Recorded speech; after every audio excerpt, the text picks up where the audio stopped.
Welcome to Power Up Recovery with Nutrition. It is time to make nutrition part of the conversation.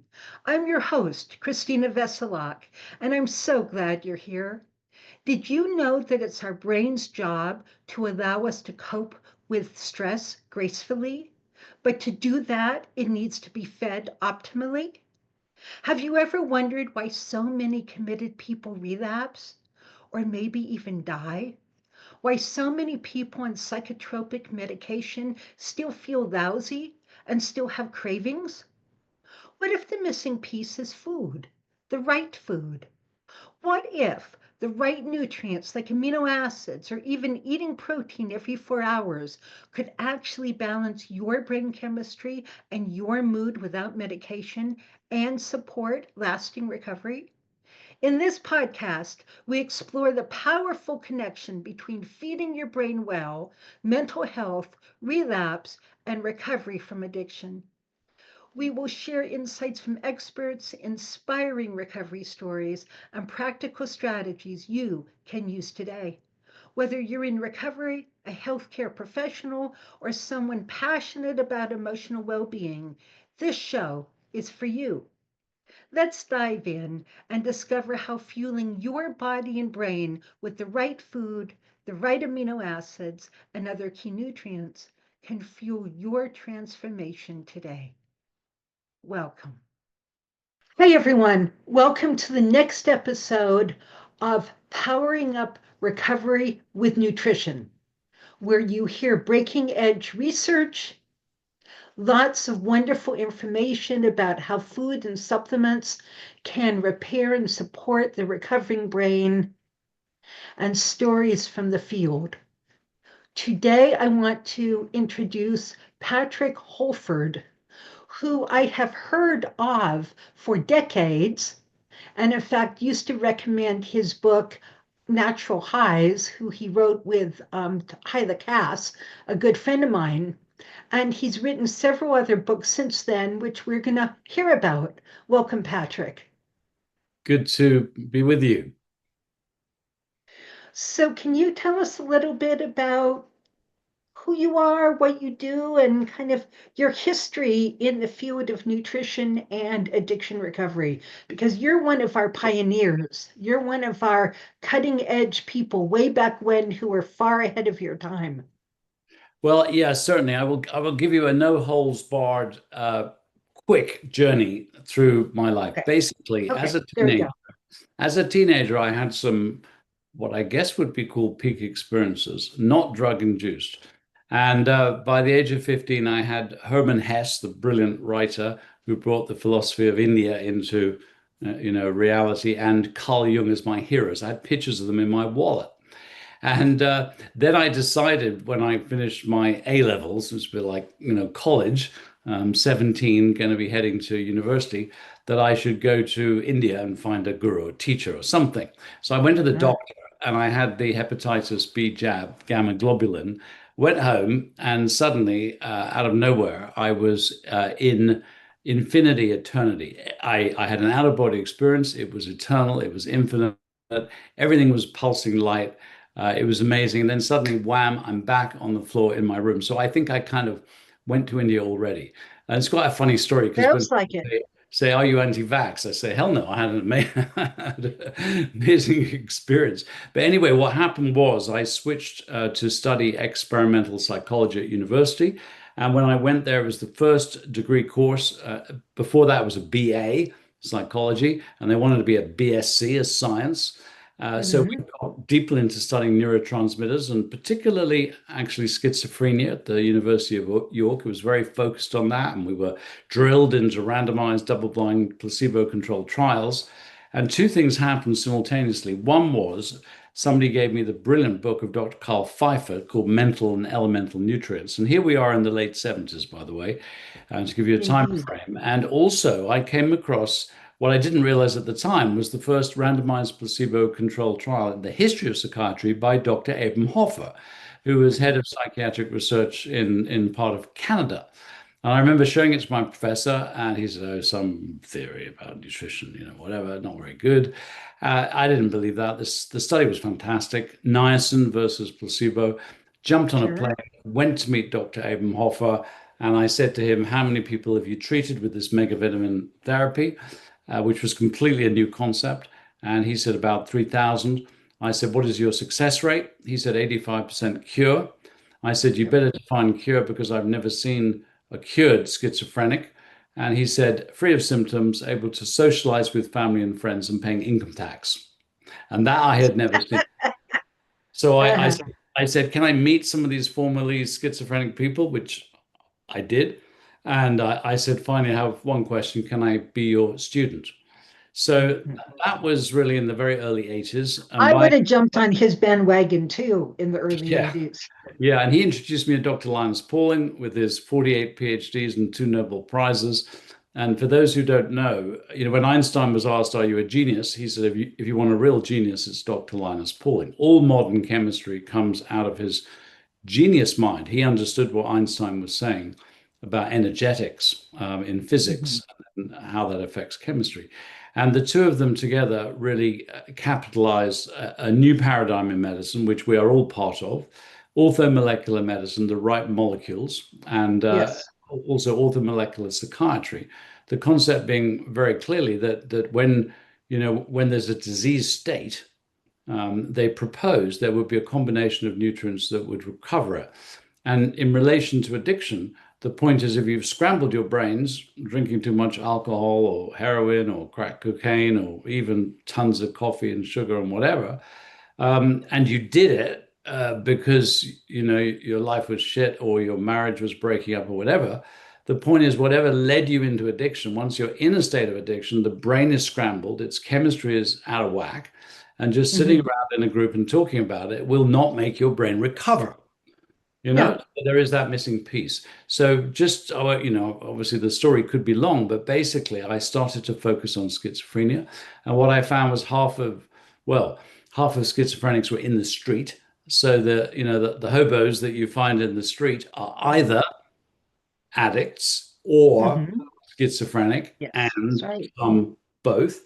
So I went in all my spare time, I went to work in alcohol centers and heroin centers and Mm. recovery centers. And, sometimes there was alternative sentencing where offenders would be put into this, program, doing whatever program, would help them. So I just absolutely started to absorb the whole area of addiction. And I'm going to cut to the end of this story, but that was Right. actually some. Well, that's a fantastic beginning of the story. It's not bad, is it? And then in 84, what happened was Linus Pauling and I set up the Institute for Optimum Nutrition, which now gives a degree accredited training, 4 years, and you become what's called a nutritional therapist. And Jeff Bland and I both studied with Linus Pauling, and he called orthomolecular medicine functional medicine. I called it optimum nutrition. He decided the future was to train doctors. I decided that doctors wouldn't really have the time and we needed a new profession to support doctors. So very, very Yeah. similar thing, slightly different. I started with Jeffrey Bland Yeah. No, way, he was, way yeah, back in the early 90s. He was giving lectures and seminars all over the country. yeah. And I was just following him around the country, soaking up anything he had to teach. No, it's so, I mean, we're all really standing on the shoulders of these giants. There's Yeah. just no question about that. Then what happened, just as sort of end of the story, because obviously there's a good decade of running the Institute and more, is one day Jim Brawley turns up, Dr. Mhm. James Brawley, who I'd written a book with on allergies and various other things, with 2 suitcases full of research. And he said, that his friend, Associate Professor of Addiction Studies, Dr. David Miller, whose abstinence symptoms have been transformed by amino acid therapy. Yes. He and Jim Brawley said, "We've decided we want you to write the book on this Mhm. whole approach that we've been doing." And because that's what I do. I've written 40 books. And so they gave me these 2 suitcases full of research, and I agreed to the challenge. We called the book um, how to quit without feeling S star star T. In the UK, it's kind of fine. In America, there are some, quite conservative areas. It's a little radical to have that on the Yeah. cover, you know. Right. But but anyway, that was kind of So the when was that published? when was it published? About, late 1990s, I would say, something like that. Oh, okay. And it was, I think like you, I remember that, I mean, just to sort of give you a spot example, I remember they went into a treatment center, a recovery center, bridging the gaps, said, give us Yes. 2 dozen people. We won't change what you're doing, 12-step, healthy diet, exercise, etc. And of course, most of these people were, not recurring offenders, but they'd been there more than once. Alcohol, heroin, cocaine, etc. And they said, all we want is give us 24 people. They actually gave us 23. And we did a blood test to determine their brain's neurotransmitter levels because every single thing in your body is obviously made from food. It cannot come from anywhere else. And if you are Right. deficient in a particular neurotransmitter, as you know, you will need a particular amino acid to recover it. And Yes. because certainly in heroin and alcohol addiction, the gut is so damaged, they then did an intravenous drip of a personalized nutrient package straight into the bloodstream. Takes about 2 hours every day for 5 days, followed by a bag of supplements for a month. And Mhm. we left. And the deal with the treatment center was in 1 year time, you have to follow these people up and tell us the results. And out of those 23, 21 were clean and sober and 17 had had continuous sobriety, not one blip. So when the book Right. came out, Now, this was Stan Stokes, right? no, this was Dr. Well, David Miller and Dr. James Brawley. yeah, but I thought you said the treatment program Bridging the Gaps. Oh, that's Stoke. Yeah, that's him. Yeah, Yeah. that's Stan Stokes. Right. Oh, okay. Well, it's still going and it's still using amino acid therapy. Hmm. And their head nurse is currently graduating from my level 2 certification program. Yeah, it's I fantastic. just, in fact, met with her this morning. Yeah, I mean, what happened when the book came out? It did Right. quite well. We contacted every single treatment center in the UK, and about six turned up for what in effect was a free, seminar, etc. And although the case was very compelling, the reality is no one's doing it. And there's one Mhm. piece in that book, invented by David Miller and Jim Brawley, who's sadly no longer with us, which was called the symptomum, the scale of abstinence symptom severity, SASS. Very, very powerful Really? scale. Yeah, and Yeah. I remember back there when I was working in these, recovery centers that the inmates in these, and we were in rough parts of town. They knew when somebody would break, Yeah. would, Yeah. and I mean these guys were like drinking hairspray and stuff. They knew, and basically the fundamental point was on the the scale of abstinence symptom severity is at one level, we can say it's relatively doable to get off a substance. Yes, you'll go through withdrawal, but it's a doable thing. But the issue is staying off a substance. And the reason why people don't is because they feel shit.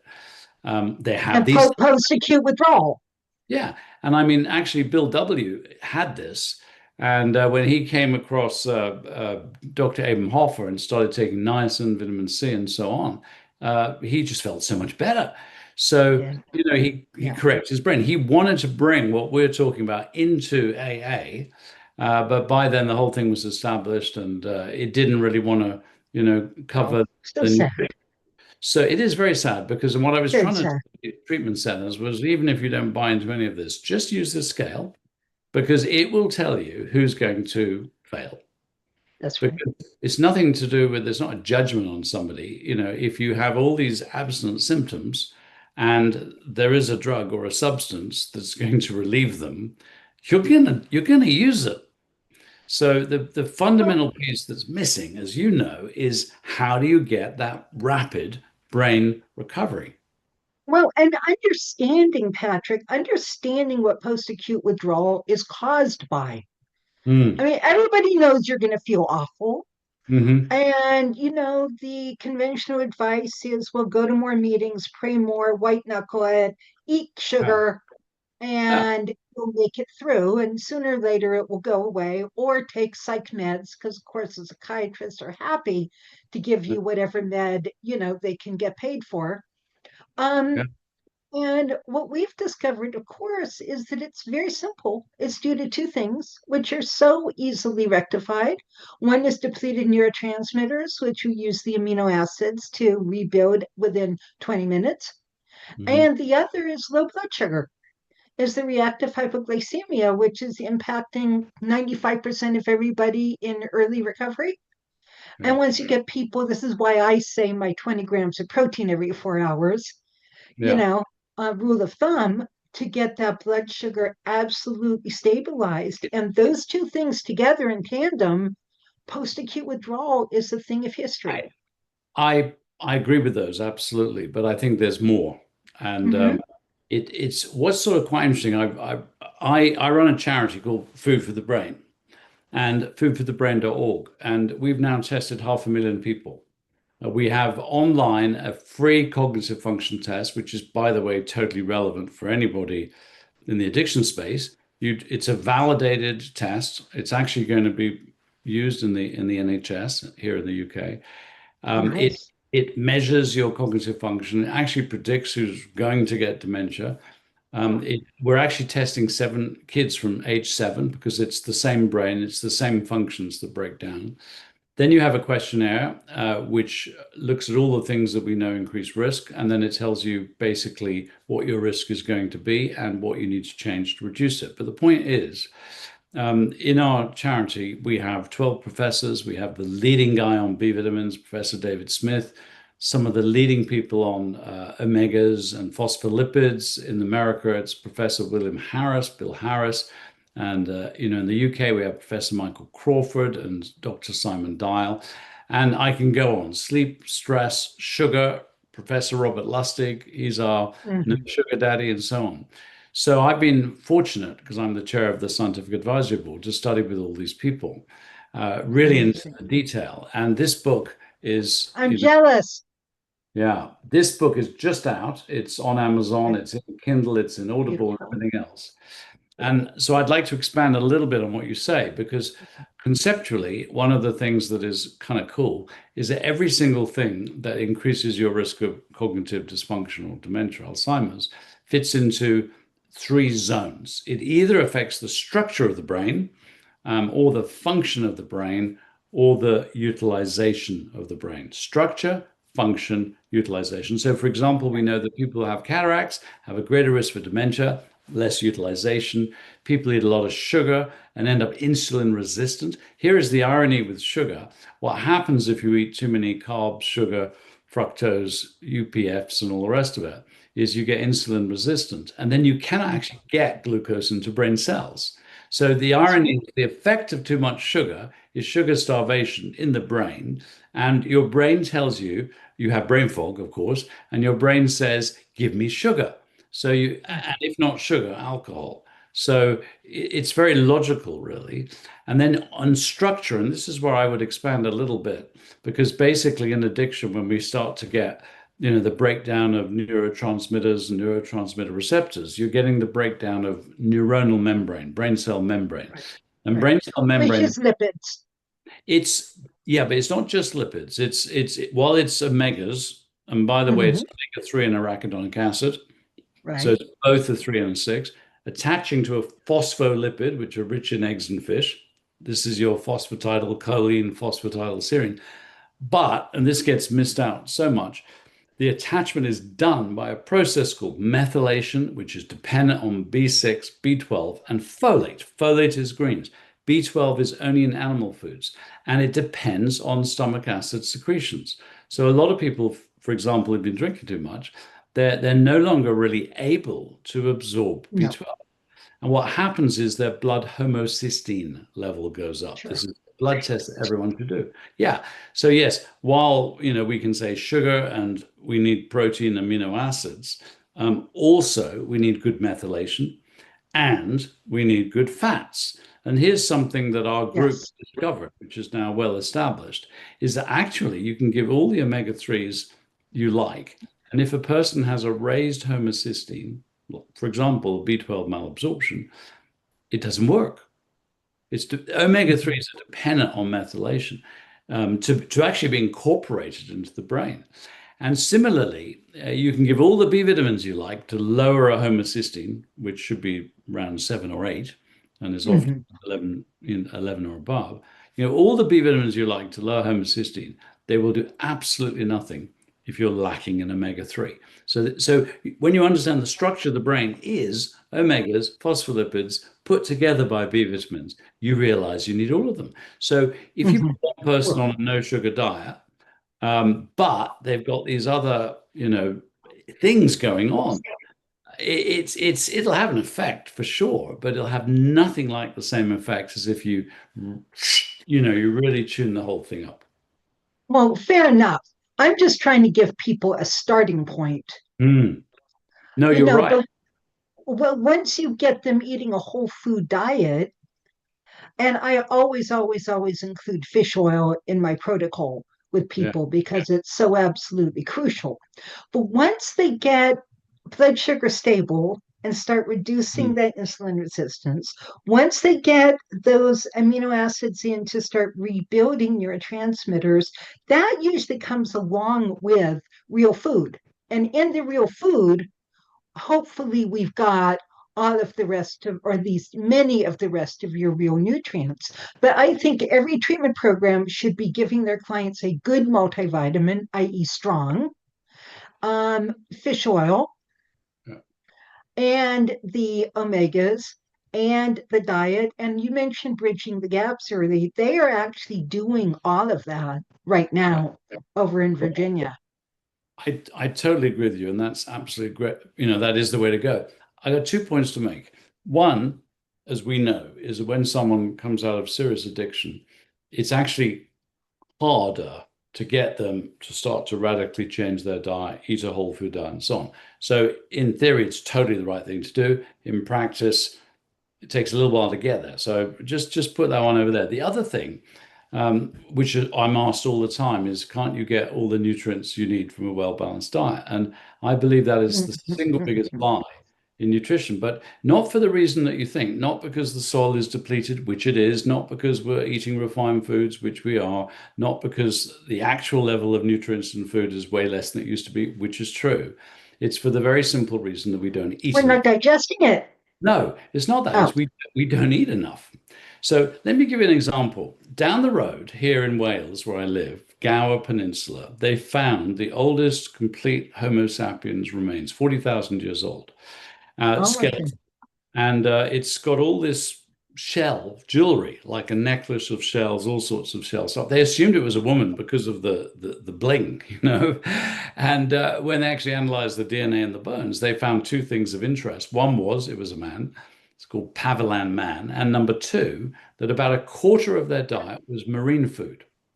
So if you go back just even 200 years, like New York, for example, it was an oyster bed.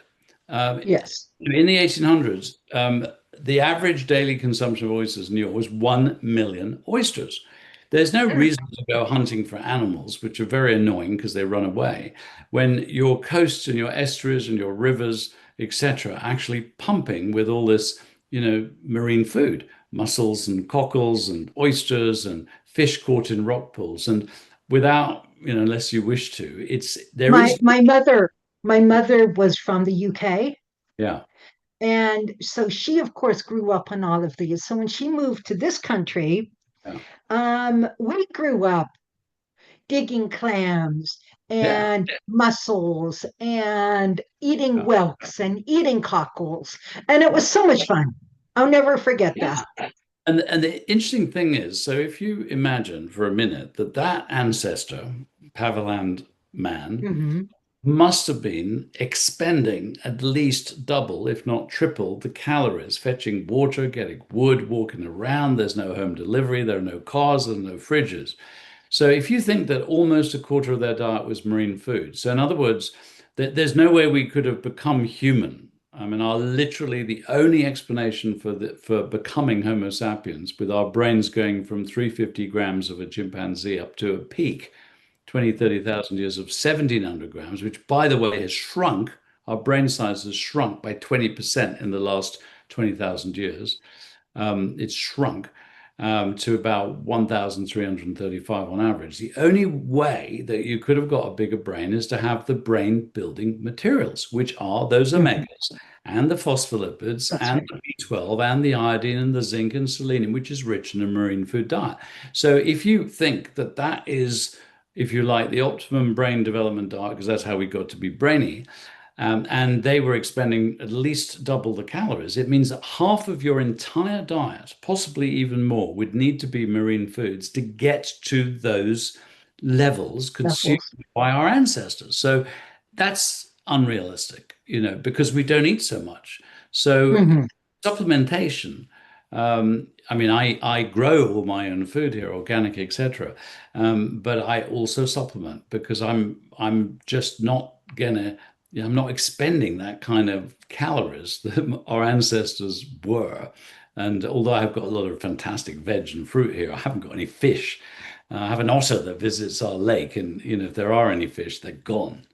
Right. So I got to go to the coast to get the fish. So we're I was not eating. about to say Wales has a coast. Yeah, we do have a coast, and I should go fishing, but I seem to be writing books more than fishing. And fun enough, when I asked Professor Dr. Joe Hibbelin, who was in charge of the U.S. Navy's mental health, and I said to him, "How much omega-3 do you give to your depressed patients?" And of course, depression is an underlying thing that occurs in addiction. And he said 4 grams of omega-3. So think of it like 4 capsules.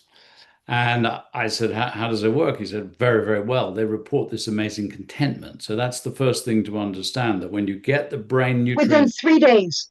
within 3 days, you feel fantastic. And by the Yeah. way, just to sort of make that real, when we hear of kids, the terrible twos and the terrible threes, and these children are suddenly bursting into a tantrum and aggression, just like they have no Right. emotional control. The first thing I do is, ask the mother, are they supplementing omega-3 or eating fish? And really, we're talking about oily fish, that is salmon, mackerel, Hmm. anchovies, sardines, Right. herrings. And if a child has no source of omega-3, which is incredibly common, then they will not have the ability to control their emotions and they will have more aggression. So, yes, vital for addiction, vital for children, vital And teenagers. anti everyone. But I'll tell you something else, because I remember when I was, working, I'm no longer a clinician as such, but I worked with a lot of people with mental health problems and so on. And, with my schizophrenic patients who wouldn't say I have schizophrenia, it's such a taboo, I'd run a blood test and I would say that, this is happening in your blood, like a raised homocysteine. And if you have a raised homocysteine, you're going to feel confused and forgetful and whatever, and a low omega-3, and you'll have, sometimes you just burst into aggression, or you just have no control of these things. And so I'd list, and I said, do you have any of these symptoms? They said, well, yeah, I've got that, and I got that, and I got that. I said, this is fantastic news, because it's not you that's crazy, it's your brain chemistry is out of whack, and we can do something about it. And the reason I tell you that, because you may not know this, is we have in the US and in Canada and in Europe and in Japan and in Australia, we have the charity Food for the Brain has now got a home test kit that you order online. It's not very expensive, a couple of $100s, and it measures you literally. Where it used to be that you prick your finger and you put a drop of blood, Hmm.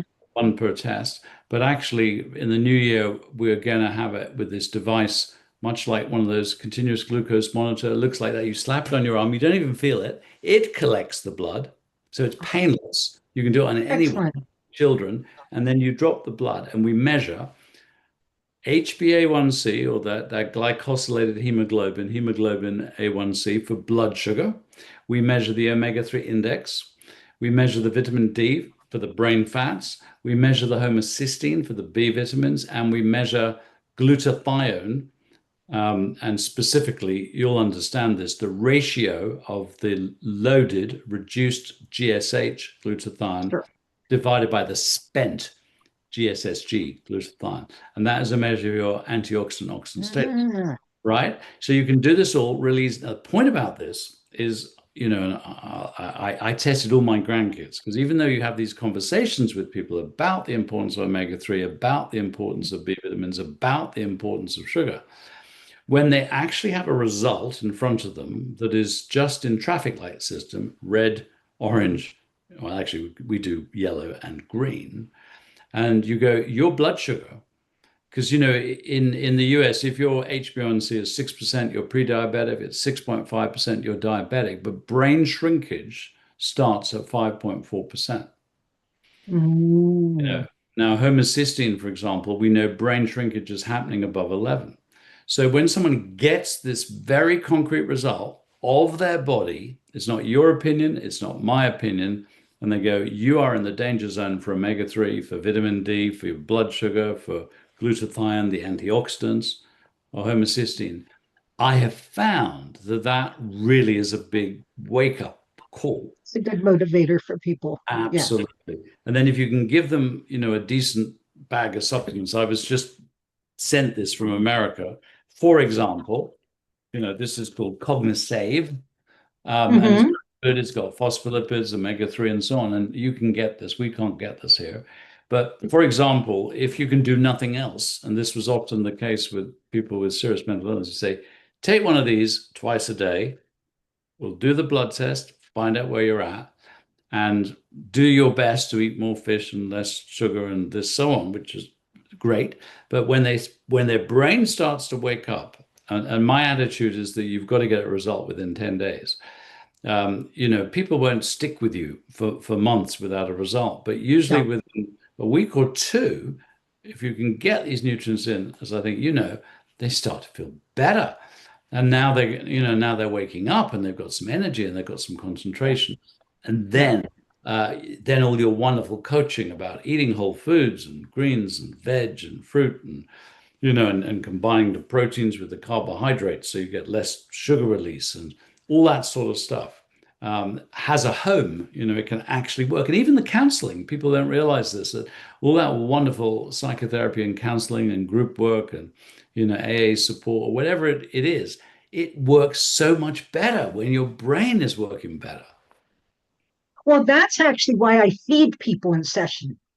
Mm, I mean, you can't make up all of your nutrient deficiencies in one meal, mhm, but what you can do is get some of them in there and you can stabilize blood sugar and you can get fuel to your prefrontal cortex.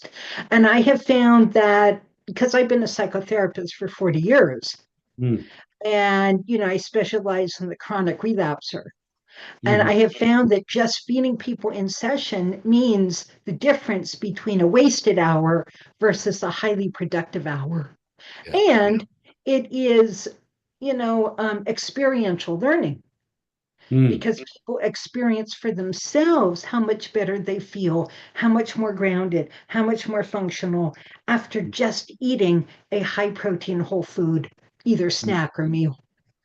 Did you ever come across Roberto Assagioli and the psychosynthesis movement? Yes.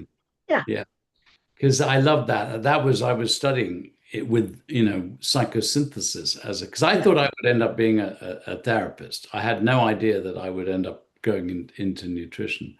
And what I loved about that layer, which is sort of now pretty much established, is that the diagram was an egg, and that Mhm. the middle bit is sort of now. So things like cognitive behavioral therapy and reframing what's going on, fantastic. That's now. Um, Mhm. and I always laughed Ram Dass's book, Be Here Now. The reality is Mhm. very few of us can be here now because we're driven by all the emotional charge of the past. So most of our reactions are a consequence of the bottom half of the egg, the subconscious, all the history stuff. So, Freud's Yes. psychoanalysts were like digging into that. And then what Saggioli and Jung to a very large extent brought was the top half, which was, they call it the superconscious. But it's it's the meaning in life. So, very often we start using substances primarily because we're in pain, and they act as numbing agents. So they numb Yes. us. And or we're having some sort of existential or crisis. What the hell is it all about? What's the point? And especially if your circumstances are crap. And then if you can take something that, for a moment makes you feel fantastic, then it's Mhm. to do it. So I'm very glad to hear your background, because I absolutely do not believe it's all about nutrition. But if you don't get your brain working, you can't deal with the charge, the things that have happened in your life that have, led you to the point of desperation and using substances. Well, that's why I think about the three-legged stool model. Hmm. Now, you could talk about the four wheels in a car. Okay. But I use the three-legged stool, biochemical or really bionutritional, right? Giving the brain the nutrients it needs to function optimally. And then psychosocial and spiritual. So, Hmm. all addictive and mental health disorders are a combination of deficits on all three legs of the stool. And Hmm. therefore, recovery, you have to be addressing all three legs at more or less the same time.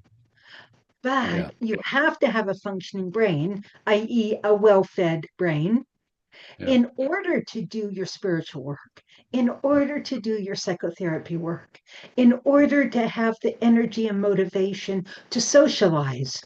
Yeah. No, I'm with you on that. And thinking about, the protein and the amino acids and the sugar and the essential fats and the B vitamins, perhaps the one thing, I know you cover this anyway in your book and your work, is that every production of energy from sugar, every substance we consume generates oxidants, if you like, Mhm. exhaust fumes. So, and they are fundamental. That's a lot of what's sort of aging us. And of course, I mean, I've sat in AA meetings as a volunteer, studying this, and someone says, "Yeah, yeah, I haven't, I'm dry for 60 days," and they're chain smoking. They're all drinking really strong cups of coffee or tea with With tons of sugar, sugar in it. So actually, they kind of swapped the addiction. That they haven't actually yet unscrambled the they brain. have. They've Yeah, switched addiction to sugar, have no idea they've switched addiction to sugar. It's yeah, encouraged, and then 20 years later, they're chained to sugar. They can't get off sugar. They've got obesity. They put on 60 pounds of weight the first couple of years of recovery and never lost it. They have type 2 diabetes, heart yeah. disease. They're miserable. They're mood swinging. And it's like, what happened? Well, what happened is that you moved to sugar rather than protein the first month of sobriety. Yeah. And this is where you are 20 years later. And also, all that sugar and smoking or vaping as well, and alcohol generates oxidants. So the Yes, antioxidants, rich in vegetables like broccoli, that's why we measure the glutathione and the right. the rainbow diet and so on. But I work very closely with Dan Kittredge at the Bionutrient Institute, and he's measured thousands and thousands of nutrient content of plants. And there's a 40-fold variation in organic foods in the nutrient content. You know, it's what we do down here at the farm. We actually measured our soil, find out what's missing, and this is very much like us. Measure the body, find out what's missing, put it in. What we do, which is a bit radical, is that we soak every seed before we plant it in a fungal bacterial mix. Good for you. Because I'll tell you what, the only measure he has so far found that predicts the nutrient density of a food is a measure of soil respiration. You can actually measure if the soil is breathing. And it's only breathing if it has a healthy microbiome, and it only has a That's, healthy microbiome if it's got the right nutrients. Um, oh so, my goodness. so we Oh my soaked goodness. in that fungal bacterial mix, which is very much like a normal vaginal birth inoculates the baby with the mother's microbiome. So we do that with seeds. It makes the root system, which then goes into the mycorrhizal roots, the extended system of the fungi and bacteria, so Uh-huh. strong. And we know it because we taste it, because nutrient-dense food tastes much better. Our taste is our inbuilt, meter for this. So, Can I right? come visit? Of course you can. And the food, I mean, people literally eat our salads and go, wow, this is different. And so, it's all the same thing. And we obviously want people to eat more organic and less terrible chemicals and so on. But it is this whole disconnection with our body. I mean, I tell you, I had a Swami, an older lady, Indian Swami, staying here. Lovely, lovely lady. And every day she was out in the garden, making the garden absolutely beautiful. She loved nature. And she didn't chain smoke, but she, little rollies, these sadhus in India, they're always smoking marijuana or tobacco, whatever. And Right. she didn't actually eat that well. And I Mhm. said to her, I remember, how can you, on the one hand, love nature, and on the other hand, your most direct nature is your body? This is our first nature. So, Mhm. how can you love nature out there and yet you don't give your body, the same sort of Right. level of respect? And so somehow humanity become very disconnected, from nature, Very. food, Yeah. us, and so on. So I think, probably as part of the spiritual in your thing, but actually get out in the earth, do something in nature, go for a walk. Uh, it makes a big difference. It does. Just It does. grounding, really. Yeah. Yeah. Grounding. Yeah. Grounding and breathing. When you're walking, you're breathing. Yeah. And I Yeah. think this idea, there was an idea which have you ever heard of Oscar Ichazo? Mm-mm. Ah, what genius. I mean, he and Linus Pauling were the greatest geniuses I've ever met. Oscar Ichazo, Ichazo. Call Okay. it what you like, philosopher, psychologist, profoundly enlightened person. And yeah, I mean, he read all the original texts in theology and philosophy and so on in their language. He spoke 14 languages. But one of the concepts he had, there are many, doors of compensation, and there are 9 of them. So the idea is that the psyche is like a container, and when something happens, which it inevitably does, where there's too much pressure in the container.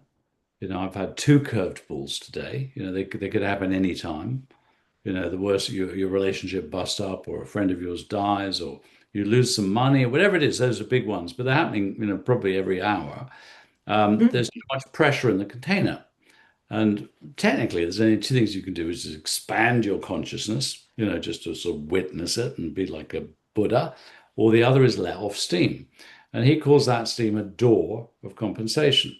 And toximania, which is the use of drugs, is a door. Gluttony, eating excess, is a door. Overexertion, even workaholism or over-exercise can be a door. Panic can be a door. There are all sorts of doors. And if, for example, your door is toxomania and your door happens to be alcohol, then there are 3 degrees of doors, and the third is like it's always open. So you're the sort of person where you would gravitate to use alcohol as your way of compensating, Right. but one drink is never enough. Once you start, you can't stop. So your Yeah. door is always open. So, but it's a lovely concept that we use this. Mhm. We use these things to sort of relieve the pressure. And sometimes it's a bit like you get to the end of the day and you're upset about something. What you would do is sit down and have a drink. And it's just, I think, what else could I do? I'm going to go for a walk or do a bit of exercise. Or, there's some other way to Right. compensate and to understand that we use these substances to compensate. So, yes, there is Yes. the biochemical side of things, but there's also, understanding that. And if you do have one of those doors permanently open, probably the best thing to do is just don't go there, you know. I mean, there are some. The reality is, I know it's sort of heresy that, the idea is I'm a recovering alcoholic. I haven't had a drink for 10 years. There are some people who do recover and can drink in moderation, but it's no But not different. very many. Not very many. Yeah, but many kinds. It's a bit like the carb addiction. You see, I'm a great fan of what's called a low glycemic load diet. You do eat carbs, but you eat carbs with protein, and you keep it nice and balanced. But if someone's a carb addict, it's a bit like saying to an alcoholic, 3 glasses of wine a week, fantastic, no problem at all. It doesn't work. So then for those people that sort of no carb diet, being more ketogenic, never having rice, pasta, etc., actually works better. So in their mind, they Mhm. build up the idea that these carbohydrates are the devil and I must avoid them at all Right. costs. And that door is absolutely shut. Yeah, Yeah, yeah, that's what I tell so many of my recovering people. It's like, if you keep that door open even a sliver, like maybe it's a possibility I can use. yeah, I said, your little alcoholic brain is going to slither right through that, barely open door, and you're going to be off and running. You have to shut the door and you have to say, it's not an option. yeah, exactly. Maybe I don't know, can't say that for the rest of my life, but today it's not an option. And Mhm. tomorrow it's not going to be an option. Yeah, no, I think you're absolutely right. And that's what we found. That's why in the carb world of nutrition, we've got those keto guys who want to be Mhm. completely ketosis all the time, no carbs, carbs are the devil. But if you actually look at the studies, the which is low glycemic load, it's just very low glycemic load. Right. On the other side, you've got this, glycemic load where, I mean, for example, this morning I had some oats. I had an apple from one of my trees. I had some walnuts. I had some coconut yogurt. I don't have dairy products myself. So I'm having carbs and protein. The other day Mhm. I had an egg and some salmon, which is mainly protein and omega-3, and possibly a little bit of bread and so on. So that's kind of the low GL zone. And if you look at the research in many, many areas, both work, you know, both work. But if you are a carb addict, you're better going there. That's Uh, right. so it's different strokes for different folks, but it's all the same stuff. It's all optimum nutrition, orthomolecular medicine. It's understanding. I think that there isn't a single week virtually in my entire life where I haven't been very surprised by the effect of nutrition on health at a level that I didn't even realize. No.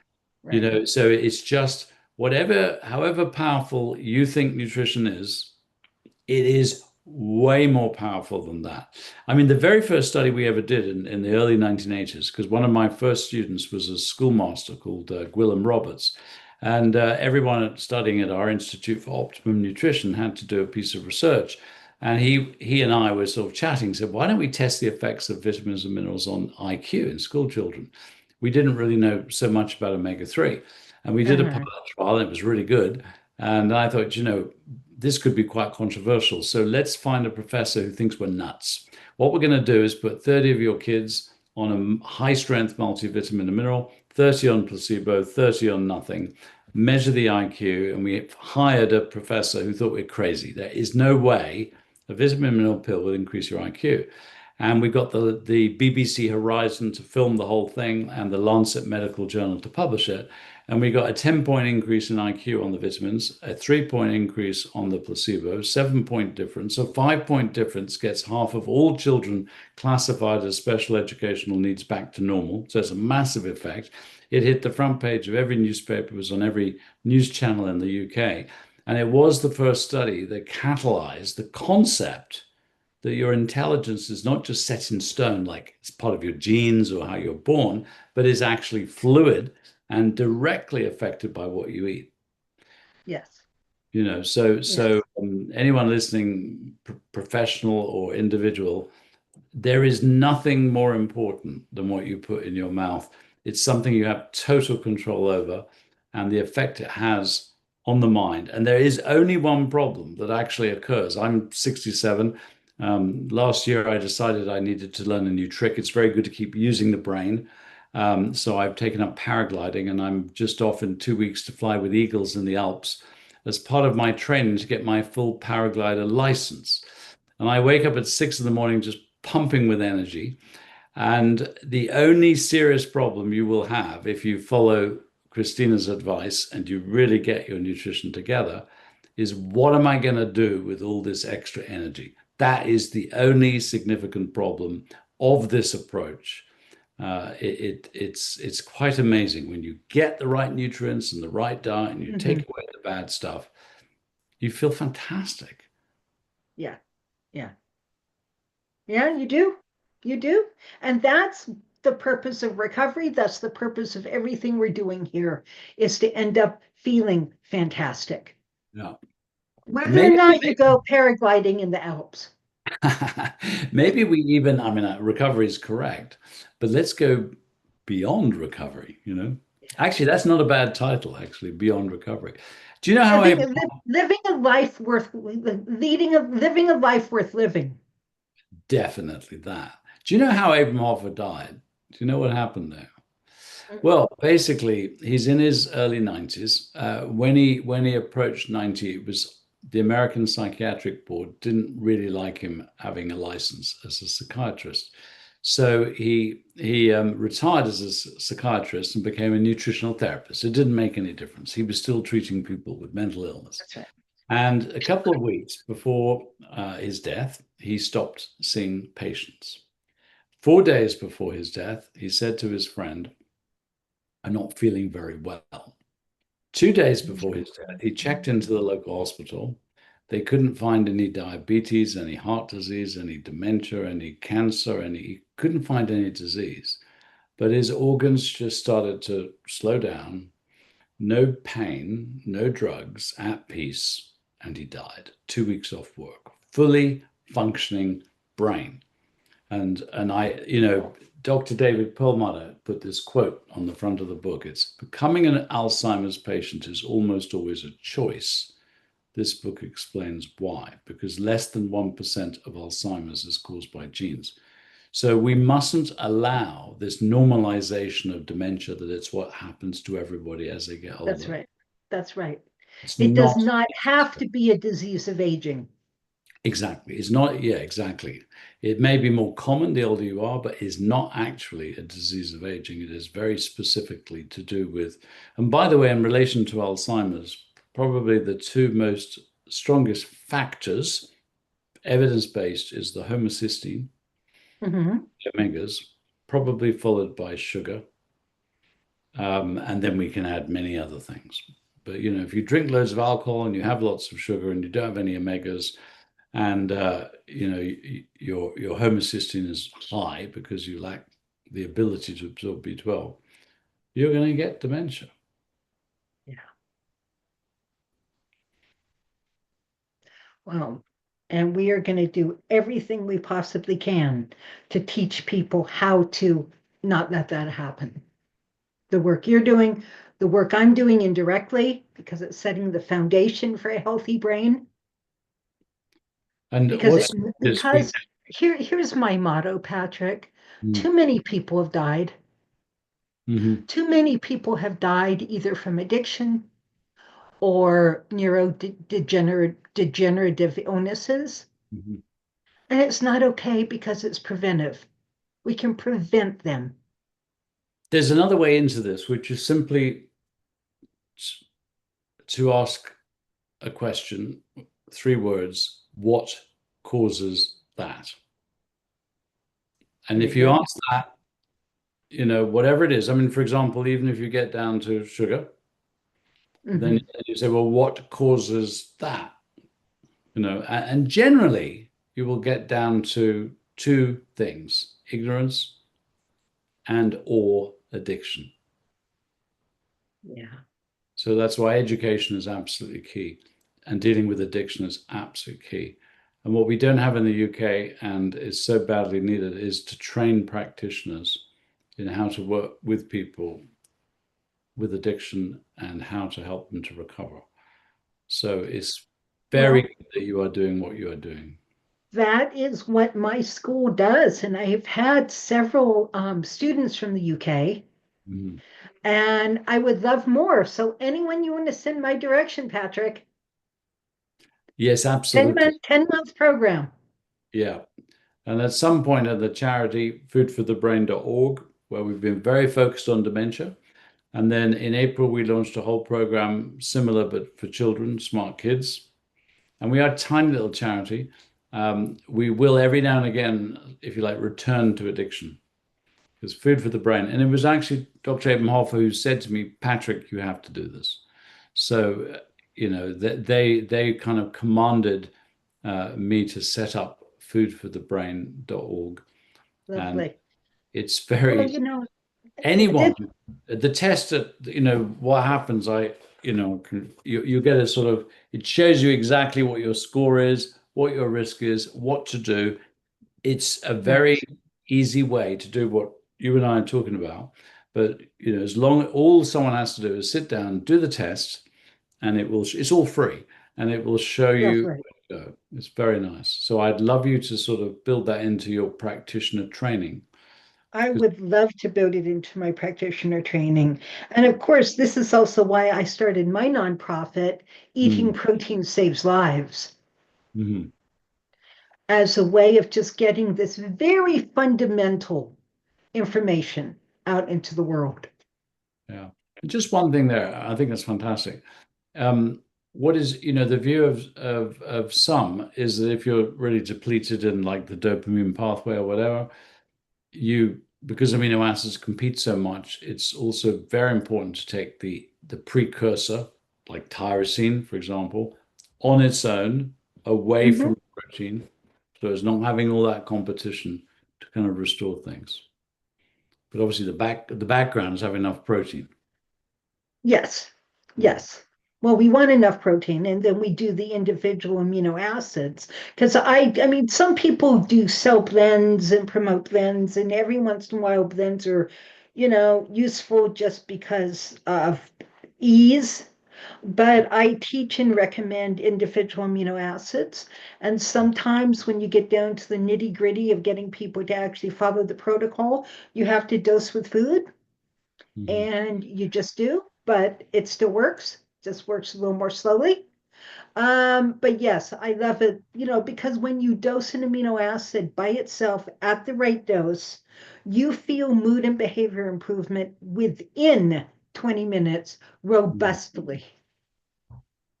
Oh, it's so If true. nothing is getting in the way, you feel it robustly in 20 minutes. And that's a game changer.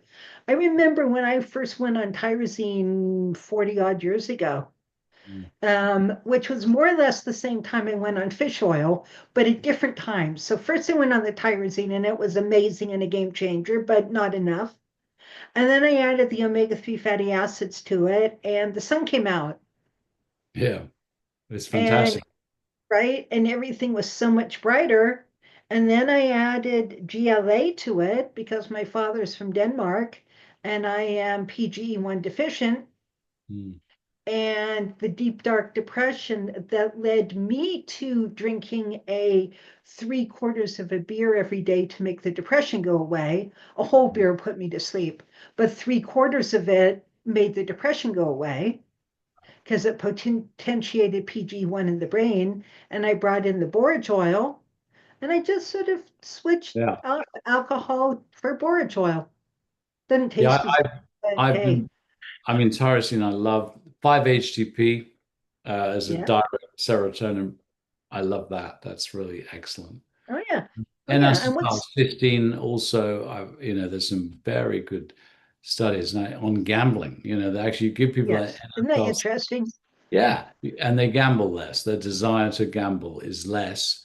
So that's important to realize you can have a, social psychological addiction driven by a biochemical imbalance. You correct the biochemistry, you don't want to do the thing anymore. You know, that's Oh. it's such a rich and wonderful field. Yeah, And we could talk forever. I'm sure we So could, but time it's is been a limited. lovely conversation having with you, Patrick. And with you, Christina, Thank you. So thank you all for being with us today and for this amazing conversation. If you enjoyed it, please push the like button and subscribe to our channel. And please share this episode with anyone who you think might enjoy it. And we'll see you next time. Thank you. Thank you for tuning in to Power Up Recovery with Nutrition. I'm Christina Veselak, your host, and I hope today's episode has inspired and equipped you with new insights and tools to support your recovery journey or practice. If you enjoyed this episode, please subscribe, leave a review, and share it with others who could benefit from the knowledge shared here. Stay connected with us for more episodes filled with practical advice, expert wisdom, and inspiring recovery stories. Remember, nutrition is a powerful tool in mental health and relapse prevention. Power up your recovery today. I'm Christina Veselak, and I'll see you next time.